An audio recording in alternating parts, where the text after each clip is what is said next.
Spells come in 3 parts: the modifier to see how well you can use the spells, the spell level to see how powerful it is, and finally, your prepared spells, or the spells that you have ready to cast at any moment. So for a spell modifier, it works a lot like a weapon, but instead of having to worry about what stat to use, or if you're proficient or not, if you're able to cast a spell either through your class or through a feature, you are considered proficient with that spell, meaning that you always add your proficiency modifier. Along with that, depending on your class, your modifier changes for the spell. So if you're playing a bard, sorcerer, warlock, or paladin, you use your charisma. Wizard, artificer, eldritch knight, or arcane trickster, well, you use your intelligence. Or if you're playing a cleric, druid, or ranger, you use your wisdom. But unlike weapons, spells come in 2 forms. One that requires attack rolls, and others that affect an area and people must try avoiding, requiring them to make a spell save DC.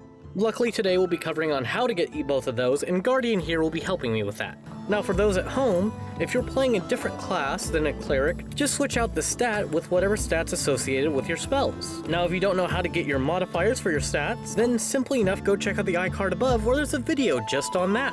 Thank you, Guardian. So, for Guardian at level 1, he has an 18 in Wisdom, giving him a +4, and a proficiency bonus of +2, meaning that his spell attack modifier is a +6. Now, if you want to find your spell save DC, simply add 8 to your spell attack modifier. For Guardian, that's a 14, meaning that if someone wants to pass from a Sacred Flame, Suggestion, or Fireball from Guardian here, they need to make a 14 saving throw. Now, for spells, there are 2 types. There are ones known as leveled spells, which you need to spend a spell slot to cast, such as Guiding Bolt, Magic Missile, or Fireball, and you can cast these a number of times a day before needing to take a long rest, or in the case of a warlock, a short rest. And then there are cantrips, simple spells that you can cast at will, and will get stronger with you as you level up. Now, while these spells are fine, they aren't great at damage dealing. Along with that, if someone passes a save of a cantrip, they take no damage instead of half damage.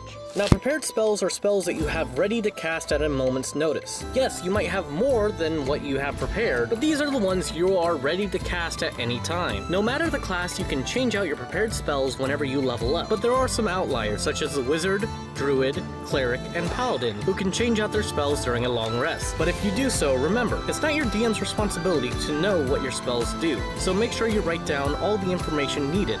Congratulations! You finally leveled up. Now come back next week and we'll have a video on that.